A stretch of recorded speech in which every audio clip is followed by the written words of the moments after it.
I've also signed my part in the divorce papers so that I can divorce you anytime. I can live without you. Do you understand? That's enough. After he spent all my money for his own selfish desires, I swore to myself that I would ruin his social life. My name is Tracy, and I turned 35 years old this year. Recently, my life has finally settled down and peaceful days have returned.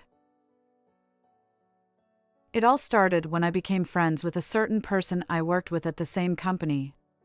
That person was Kevin, who later became my husband. Kevin and I were close enough to drink together even after everyone else had left the company drinking party. That day, too, after the company drinking party was over, the two of us were having an after party and we asked each other who we like. We got excited talking about things like that, and by the time we realized it, the last train had already gone. By the way, I was interested in him at the time, and he had apparently been interested in me for a long time, so we disappeared into the night town together since there was no last train available. We spent the night together and started dating.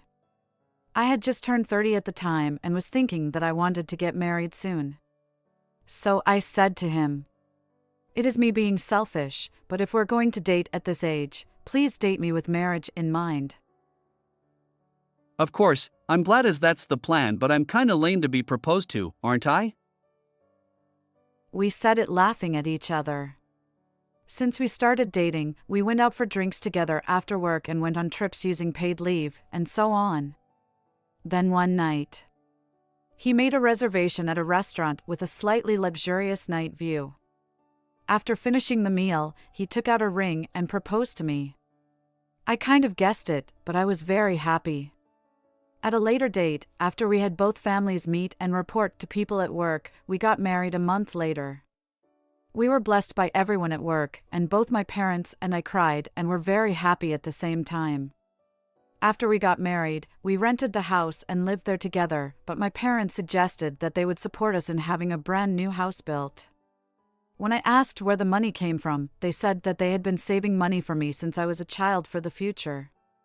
Then they apparently had planned to use that money for the house to be built when I got married. I also wanted my own house in the future, so I was very happy. From then on, I carefully chose the interior and exterior so that I wouldn't regret it, and when I made up my mind, I asked my parents to get it done.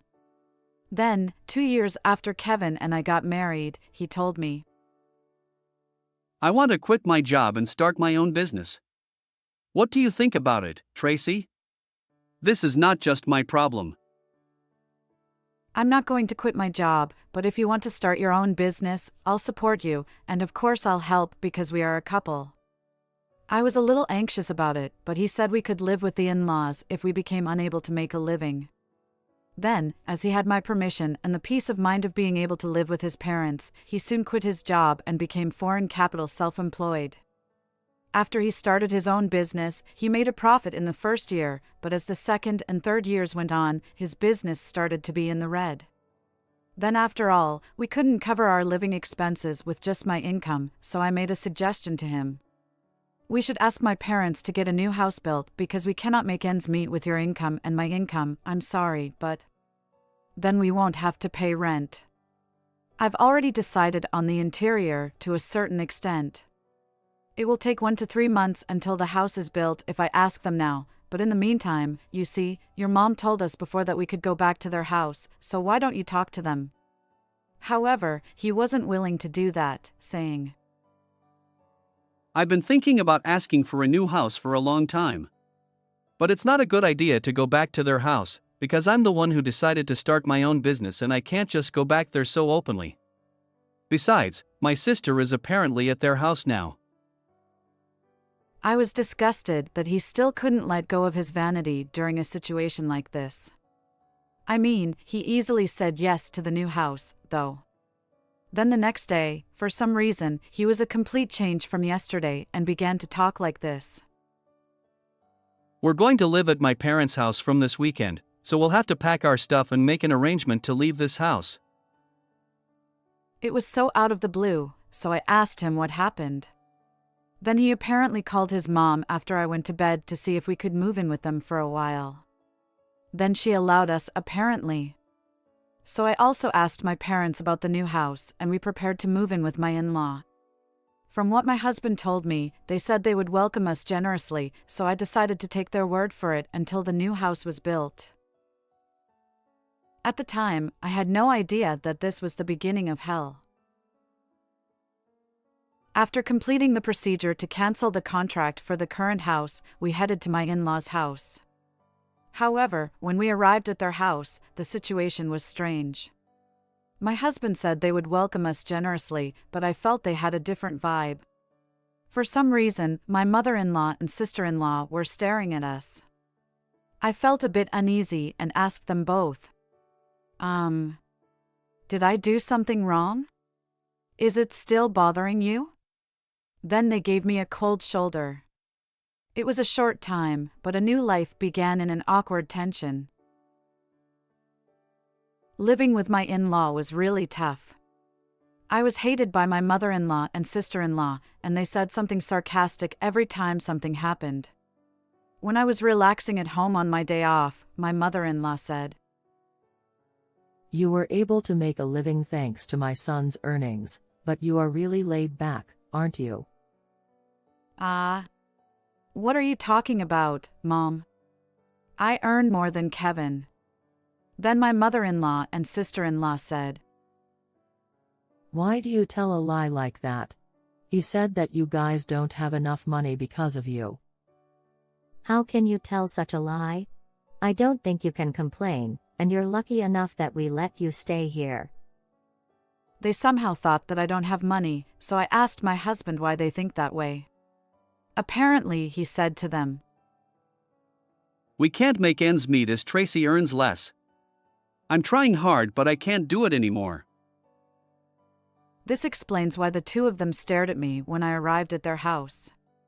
I asked him why he told them such a lie.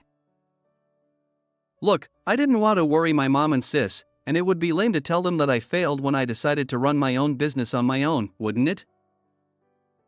What the heck? I understand he doesn't want to make them worry, but his excuse of saying it's lame doesn't make sense. My mother-in-law and sister-in-law apparently think that all the living expenses we pay to them now also come out of my husband's wallets. So it all makes sense that they are sarcastic and keep away from me when I am at home relaxing.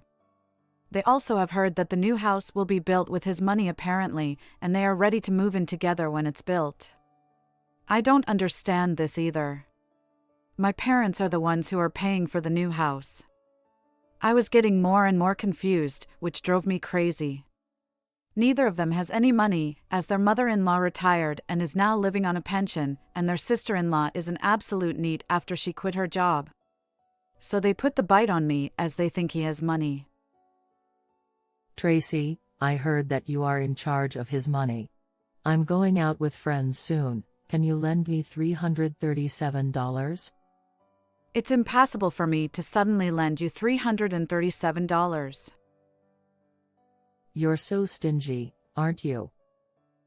Then my sister-in-law joined, saying, Yeah, she is.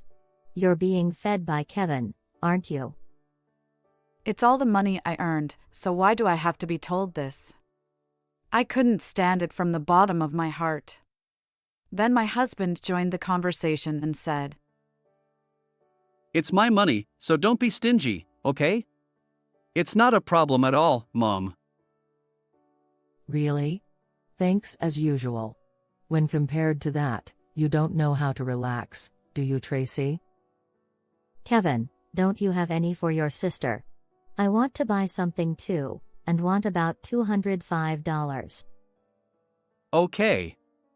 You have $205 in your wallet, don't you, Tracy?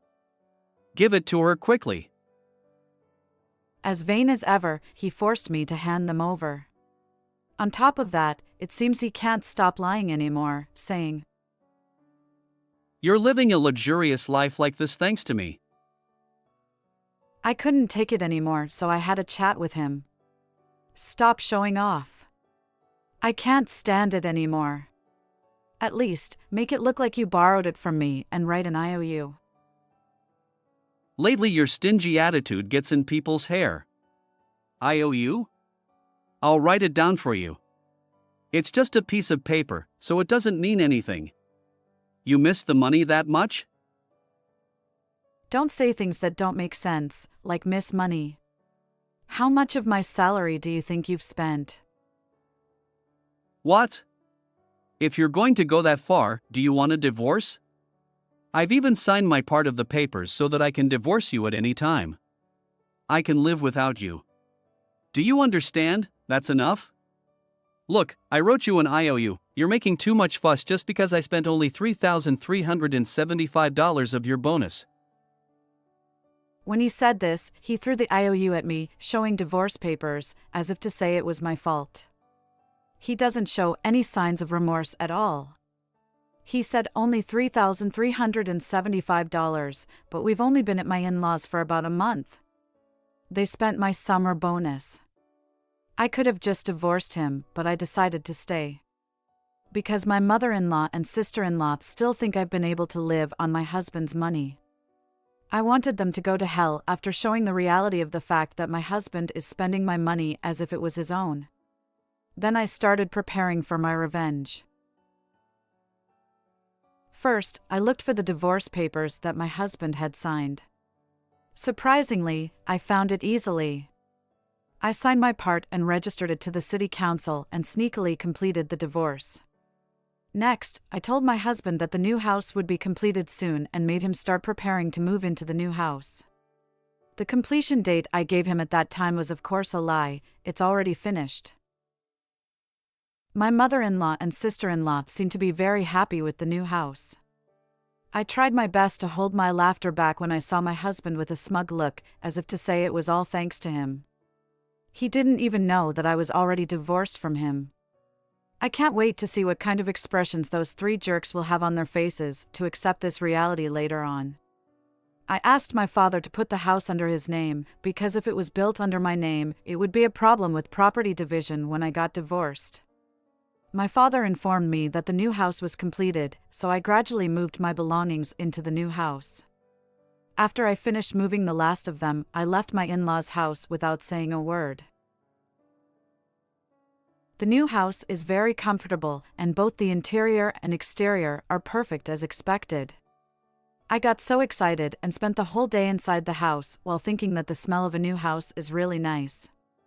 Then I received a phone call from my ex-husband at night. Hey, whereabouts are you now? Why do I have to tell you that? Don't be ridiculous. There's no your stuff left, like your bank book or anything. That's my stuff, so it's none of your business. You should thank me for the divorce papers you had signed, because I signed them and registered. That's about it. We're no longer related as we're divorced. Bye now. Hey, what do you mean? I don't accept that. Hey. I hung up while listening to his voice. I rejected the call from him because he kept ringing. Then I slept well in my new home that day. Since then, life in the new house was very comfortable, and I've been having fresh and pleasant mornings every day. I was grateful that my parents had saved money for me and helped me with that whole mess, so I invited them to my house for a party that day. My mother and I cooked together in the built-in kitchen. When the food was ready and the three of us were just about to make a toast, the intercom rang. I can guess who has come. When I looked at the intercom image, it was a trio of my ex-husband, ex-mother-in-law, and ex-sister-in-law. How did you find this place? You didn't answer the phone, so I followed you after work and found that your new house is all ready. From today onwards, we'll be living here together. Anyway, unlock the door. Then, my ex-mother-in-law showed up. Listen. This house was built with Kevin's money. It doesn't belong to you. You're even a wife who has no money. You should stop doing this. Now unlock the door quickly. Well, I'll now let you know. First of all, the money I was giving you guys was money I earned. That idiot over there was trying to show off and saying, thanks to him, but it was all my money. I have the proof here as an IOU. Besides, I'm already divorced, so we're no longer related. Then, my ex-husband turned up with a smug look. Hey, I'll admit that we're divorced. And I'll admit that you paid for all the money so far, including the money for this house. But you know what? This house was built with your money during the marriage. So when we get divorced, I get half of the money you paid to build this house as part of the property division. If you don't want to leave this house, pay it off now. I guess you tried to trick me, but think before you act. Well, this house is under my parents' name, and it was built with their money. I don't know what made you come across that idea, but the house built with their money won't be reflected in the property division when I divorce. Don't you know that? And thank you for admitting everything with a smug look. Now I'm going to hire a lawyer and claim the IOU and also all my money you've spent without permission. Then, my ex-husband fell to his knees on the spot, voiceless. After that, my ex-husband, ex-mother-in-law, and ex-sister-in-law became discouraged, making a fuss outside, so I called the police, explained the situation, and had them taken away before it became a nuisance to the neighborhood. As all the evidence was available on the intercom with the recording, I wasn't interviewed in detail and wasn't asked to come to the police station, so I went back inside the house to carry on the party. I then hired a lawyer to settle the matter with my ex-husband. The details were to agree to pay the amount owed and to agree to stay away. If he turns up in front of me again, he will be arrested immediately. Immediate arrest was due to the fact that the way he identified my new home was considered stalking. A stay-away order against the people in my ex-family was also issued. I heard through the grapevine that my ex-husband has not been able to run his business well since then, and that all he has is increased debt. After divorcing me, my ex-husband and ex-mother-in-law no longer had access to the money they always asked me for, and their lives became increasingly difficult. Eventually, they sold their family home and started living in a shabby apartment. I feel like they are really getting what they deserve. I, on the other hand, invited my parents to live with me in my new home, and the three of us are enjoying our new life together. I want to continue to live happily with my family, taking care of my parents well. How did you like this story? Please subscribe to the channel. See you in the next video.